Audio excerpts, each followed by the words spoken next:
As election day draws closer and closer, the race is hotting up. After over a week of Hunter Biden leaks that have included allegations of inappropriate pictures of minors, Joe Biden's lead now appears to be collapsing. More and more polls conducted after the leaks are revealing the same trend.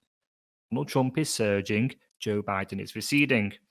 A lid called on the Biden campaign in total debates, we have to ask the question, is there any way back for Joe Biden? In today's video, we're going to be analysing these videos and showing you why President Trump has a better chance of winning the election than Joe Biden. This is Political. My name, as ever, it hasn't changed, is Connor Allen, and I'm here with my co-host, Ryan Smith. Hello, everyone. And before we begin, please, as ever, if you do like the comment, oh my goodness. If you do like the content, leave a like down below. If you are interested, leave a comment. And please do consider subscribing to us. It helps us get the word out. It helps us with the algorithm. And please do also share the video with your friends, with your family, if you enjoyed the message. Onwards and upwards, Ryan. Yes, okay. Listen, we've been showing the IPD TIPP polls a few times now in previous videos, and I think in the last video we were looking at, I think it was 5 points the last time we were looking at this poll, and we did say, listen, a lot of that field work had been done before that story with the Hunter Biden had really sort of got out there, so we expected that trend to continue. And we were right about that, because the latest poll that literally just come out only an hour ago is showing now that the lead has cut again. So today, Biden versus Trump poll finds that President Trump hitting a new high just a hair below 2016 vote share. And the race against former Vice President Joe Biden appears to have gotten much tighter since October 12th, which was when they first started doing the polls and just before the story with Hunter Biden came out. So Biden is leading by 2.5 points. But when you look at the race from October 12th, his vote share has slipped 3.4 points from 51.9, and Trump's has gone up 2.6. So that just indicates very much a swing of people going from Biden to Trump. And Trump is now actually only 1/10 of a point away from the vote share that he got in 2016, when, of course, if we all remember, he won. So Biden's gone from 8.6 points just to 2.3 now in the space of a week since this. And that's, I would assume, mostly in response to this Hunter Biden story. And like I said, we talked about before, the way the media have tried to cover it up, and the way that Biden has just gone into hiding, it's damaging him. He needs to come out and address these allegations if he has any hope, I would think, of making this story go away at this point. Absolutely. You see throughout the election campaign, he's just trying to hand wave away every issue that he gets caught on. He just says, no, I'm not talking about this because it will change the debate. Okay. This is what he's trying to do with the Hunter Biden scandal. It's just completely backfired for him. I mean, we're talking about massive, massive swings. And, you know, I think a few of the critics out there might be saying, well, this isn't showing up in any of the other polls, right? First of all, they haven't been conducted yet because of the fieldwork. But secondly, almost every single other poll seems to be underrepresenting the Trump vote, doesn't it, Ryan? Because, I mean, I saw an article today on Fox News, a leading pollster in the Trafalgar group is saying that almost every poll is underrepresenting the Trump vote.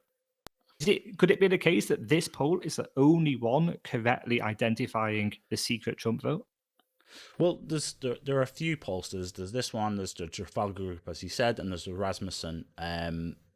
And interestingly enough, in 2016, they were three of the pollsters that were closer to, that actually predicted a Trump victory, whereas everyone else had predicted the Clinton victory. So there's no doubt that they do have more of a Republican bias, if you want to call it. But at this point, it seems less of a bias and more of an accuracy.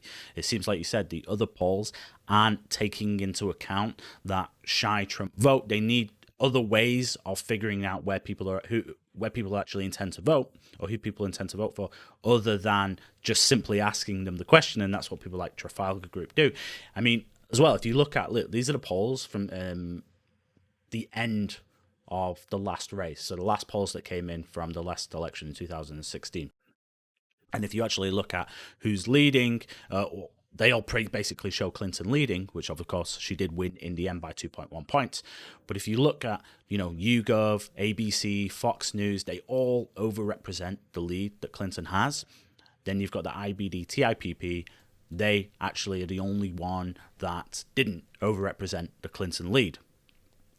And we're actually relatively close. I mean, you've got something like NBC showing that Clinton was winning by 7 points just before the election, 5 points off. Monmouth, who, again, if you go to 538, they're like an A-star pollster, Monmouth University. They were off massively. IPOS, Ipsos, Reuters, they're all off. If you look then, the IPD, they're only off essentially by 1 point, and they're the only one that doesn't overrepresent the Clinton support, apart from this Los Angeles Times one, which obviously was experimental, and I remember following this one. It was a very experimental poll, and obviously they got the Trump enthusiasm right, but they were just kind of maybe overrepresented his enthusiasm. But yeah, so this isn't just some like cowboy pollster. This is a very good pollster, have been very accurate in many elections before this one. And in 2016, they were one of the few ones that seemed to really understand and account for that shy Trump vote that the other polls didn't. Yeah, absolutely. And I think it's important the listeners understand when we talk about these posters from 2016 being the only correct ones, we're not kind of biasing ourselves towards the Republicans or Trump in any way. It's just literally they are the only ones accounting for a very visible phenomenon of shy conservatives. It's plain and simple. These are, when we say these are the more trustworthy ones, it's just simply the case that their algorithms, the way they compensate for a shy conservative vote, is better than the other polls. Yeah, and listen, when it comes, I think the issue here is that the methodology is built upon, obviously, years and years and years of work, and Trump is just such an exception to every single election. He's such an exception to all of the other candidates that run before, that he just kind of screws with all of the methodologies that they all have. Because I think, these polls are probably fairly decent at accounting for like Republican support and things like this, but they don't seem to be able to account for the shy Trump support, because it seems to be amplified so much. I mean, you were talking about what you were reading with Fox News. I just saw an article again come out today that people have been doxing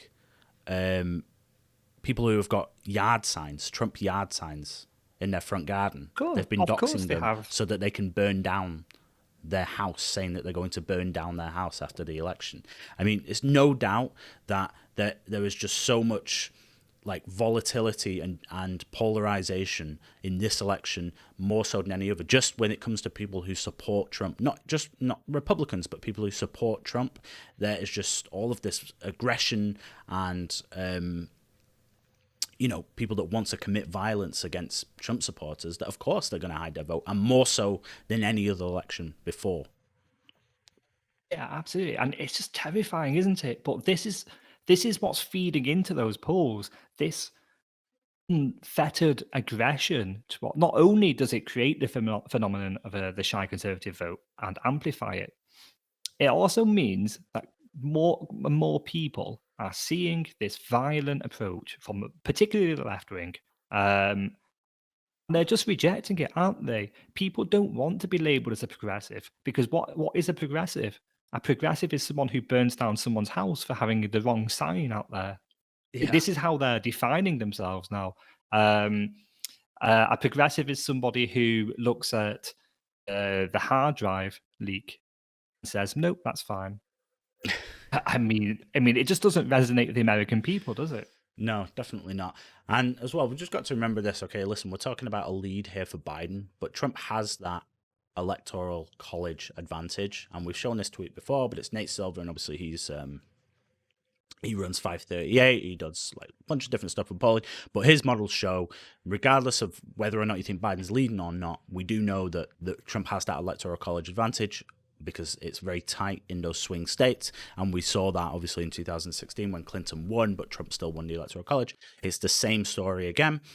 And Nate Silver basically saying, listen, unless Biden has more than a 5-point lead, then, Trump's still in with a chance at 10%, 4-5.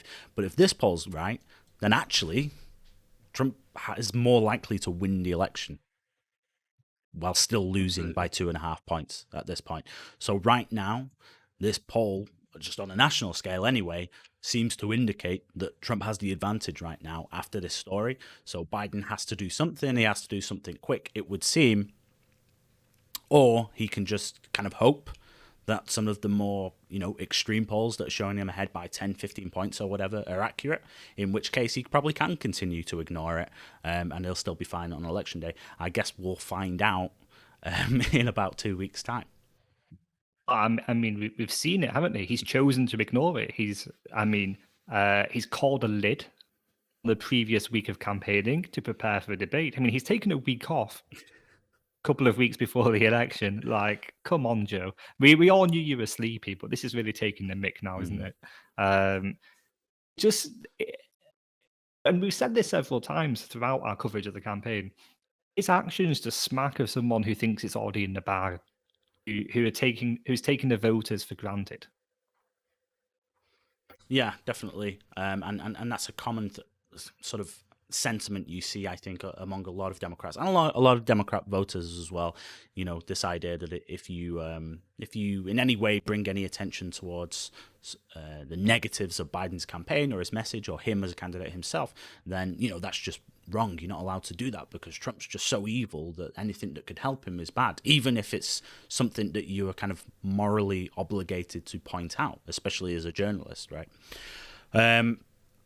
But listen, so that's the latest poll anyway that we've seen from from these guys, the IBD TIPP.